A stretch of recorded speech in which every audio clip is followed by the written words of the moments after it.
Chapter 38. A rapid passage. Prudent resolves.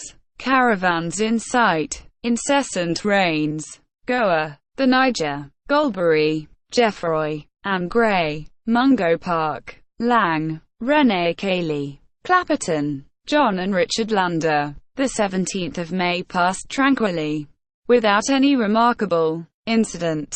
The desert gained upon them once more.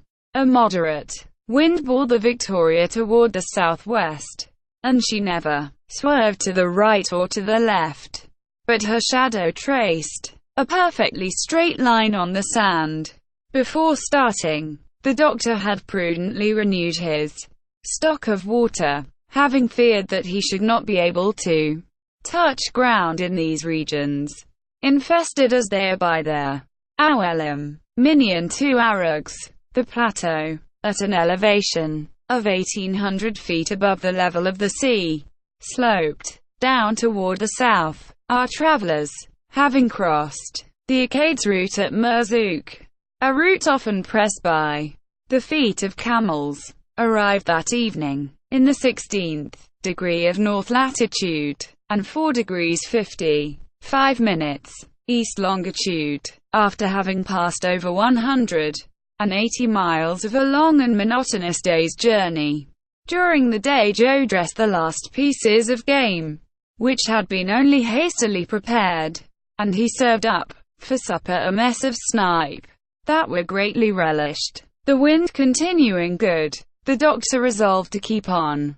During the night, the moon, still nearly at the full, illumining it with her radiance, the Victoria ascended to a height of 500 feet, and, during her nocturnal trip of about 60 miles, the gentle slumbers of an infant would not have been disturbed by her motion.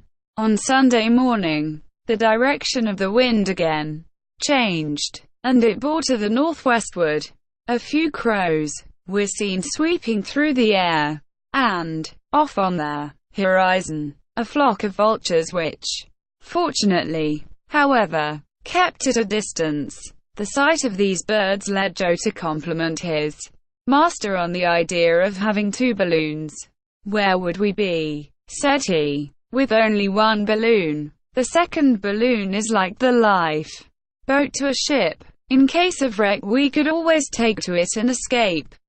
"You are right, friend Joe," said the doctor, "only that my life boat gives me some uneasiness. It is not so good as the main craft." "What do you mean by that, doctor?" asked Kennedy. "I mean to say that the new Victoria is not so good as the old one, whether it be that the stuff it is made of is too much worn, or that the heat of the spiral has melted the gutta percha. I can observe a certain loss of gas. It don't amount to much thus far, but still it is noticeable. We have a tendency to sink, and, in order to keep our elevation, I am compelled to give greater dilation to the hydrogen." "The deuce!" exclaimed Kennedy with concern. "I see no remedy for that." "There is none, Dick, and that is why we must hasten our progress, and even avoid night halts." "Are we still far from the coast?"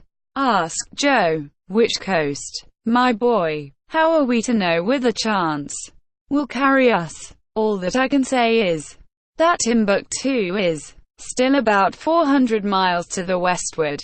And how long will it take us to get there, should the wind not carry us too far out of the way?" "I hope to reach that city by Tuesday evening. Then," remarked Joe, pointing to a long file of animals and men winding across the open desert, "we shall arrive there sooner than that caravan." Ferguson and Kennedy leaned over and saw an immense cavalcade. There were at least 150 camels of the kind that, for 12 muckles of gold, or about $25, go from Timbuktu to Tafile, with a load of 500 pounds upon their backs. Each animal had dangling to its tail a bag to receive its excrement. the only fuel on which the caravans can depend when crossing the desert. These 2 Arab camels are of the very best race. They can go from 3 to 7 days without drinking, and 2 without eating. Their speed surpasses that of their horse, and they obey with intelligence the voice of their kabir, or guide of the caravan. They are known in their country under the name of Mehari. Such were the details given by the doctor while his companions continued to gaze upon that multitude of men, women, and children, advancing on foot and with difficulty, over a waste of sand half in motion, and scarcely kept in its place by scanty nettles, withered grass, and stunted bushes that grew upon it. The wind obliterated the marks of their feet almost instantly. Joe inquired how the Arabs managed to guide themselves across the desert, and come to the few wells scattered far between throughout this vast solitude. The Arabs, replied Drive Ferguson, are endowed by nature with a wonderful instinct in finding their way where a European would be at a loss. They never hesitate for a moment. An insignificant fragment of rock, a pebble, a tuft of grass, a different shade of color in the sand, suffice to guide them with accuracy. During the night, they go by the polar star. They never travel more than 2 miles per hour, and always rest during the noonday heat. You may judge from that how long it takes them to cross Sahara, a desert more than 900 miles in breadth. But the Victoria had already disappeared from their astonished gaze of the Arabs, who must have envied her rapidity. That evening she passed 2 degrees 20 minutes east longitude, and during the night left another degree behind her. On Monday the weather changed completely. Rain began to fall with extreme violence, and not only had their balloon to resist the power of this deluge, but also their increase of weight which it caused by wetting the whole machine, car and all. This continuous shower accounted for the swamps and marshes that formed the sole surface of the country. Vegetation reappeared, however, along with the mimosas, the baobabs, and the tamarind trees. Such was the Sonray country, with its villages topped with roofs turned over like Armenian caps. There were few mountains, and only such hills as were enough to form the ravines and pools where the pintados and snipes went sailing and diving through. Here and there, an impetuous torrent cut the roads, and had to be crossed by their natives on long vines stretched from tree to tree. The forests gave place to jungles, which alligators, hippopotami, and the rhinoceros made their haunts. "It will not be long before we see the Niger," said their doctor. "The face of the country always changes in the vicinity of large rivers. These moving highways, as they are sometimes correctly called, have first brought vegetation with them, as they will at last bring civilization."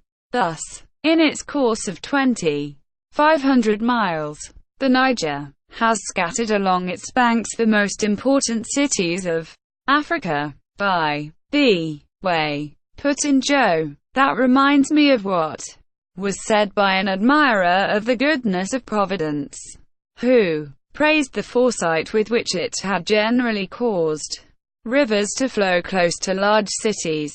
At noon the Victoria was passing over a petty town, a mere assemblage of miserable huts, which once was Goa, a great capital. "It was there," said the doctor, "that Bath crossed the Niger on his return from Timbuktu. This is the river so famous in antiquity, the rival of the Nile, to which pagan superstition ascribed a celestial origin. Like their Nile, it has engaged the attention of geographers in all ages, and like it, also, its exploration has cost the lives of many victims. Yes, even more of them than perished. on account of the other. The Niger flowed broadly between its banks, and its waters rolled southward with some violence of current. But our travelers, borne swiftly by as they were, could scarcely catch a glimpse of its curious outline. "I wanted to talk to you about this river," said Dr. Ferguson, "and it is already far from us." Under the names of Dioliba, Mayo, Ekireu, Quora, and other titles besides, it traverses an immense extent of country, and almost competes in length with the Nile. These appellations signify simply the river, according to the dialects of the countries through which it passes. "Did Drive Bath follow this route?" asked Kennedy. "No, Dick. In quitting Lake Chad, he passed through the different towns of Bornu, and intersected the Niger, at say, 4 degrees below Goa. Then he penetrated to the bosom of those unexplored countries which the Niger embraces in its elbow, and, after 8 months of fresh fatigues, he arrived at Timbuktu, all of which we may do in about 3 days with as swift a wind as this." "Have the sources of the Niger been discovered?" asked Joe. "Long since," replied the doctor. "The exploration of the Niger and its tributaries was the object of several expeditions, the principal of which I shall mention. Between 1749 and 1758, Adamson made a reconnaissance of the river, and visited Goria. From 1785 to 1788, Golbery and Geoffroy traveled across the deserts of Senegambia, and ascended as far as the country of the Moors, who assassinated Saunier, Brisson, Adam, Riley, Cochelet, and so many other unfortunate men. Then came the illustrious Mungo Park, the friend of Sir Walter Scott, and, like him, a Scotchman by birth, sent out in 1795 by the African Society of London. He got as far as Bambara, saw the Niger, travelled 500 miles with a slave merchant, reconnoitred the Gambia River, and returned to England in 1797. He again set out, on the 30th of January, 1805, with his brother in law Anderson, Scott, the designer, and a gang of workmen. He reached Goria, there added a detachment of 35 soldiers to his party, and saw the Niger again on the 19th of August. But, by that time, in consequence of fatigue, privations, ill usage, the inclemencies of the weather, and the unhealthiness of the country, only 11 persons remained alive of the 40 Europeans in the party. On the 16th of November, the last letters from Mungo Park reached his wife, and, a year later, a trader from that country gave information that, having got as far as Borsa, on the Niger, on the 23rd of December, the unfortunate traveller's boat was upset by the cataracts in that part of the river, and he was murdered by the natives. And his dreadful fate did not check the efforts of others to explore that river. On the contrary, Dick, since then, there were 2 objects in view, namely, to recover the lost man's papers, as well as to pursue the exploration. In 1816, an expedition was organized, in which Major Gray took part. It arrived in Senegal, penetrated to the Fonta, Dallon, visited the Fuller and Mandingo populations, and returned to England without further results. In 1822, Major Lang explored all the western part of Africa near to the British possessions, and he it was who got so far as the sources of the Niger, and, according to his documents, the spring in which that immense river takes its rise is not 2 feet broad. "Easy to jump over," said Joe. "How's that? Easy, you think?" retorted the doctor. If we're to believe tradition, whoever attempts to pass that spring by leaping over it is immediately swallowed up, and whoever tries to draw water from it feels himself repulsed by an invisible hand. I suppose a man has a right not to believe a word of that, persisted Joe. Oh, by all means. 5 years later, it was Major Lane's destiny to force his way across the desert of Sahara, penetrate to Timbuktu, and perish a few miles above it by strangling at the hands of the Walid Sheeman, who wanted to compel him to turn Mussulman.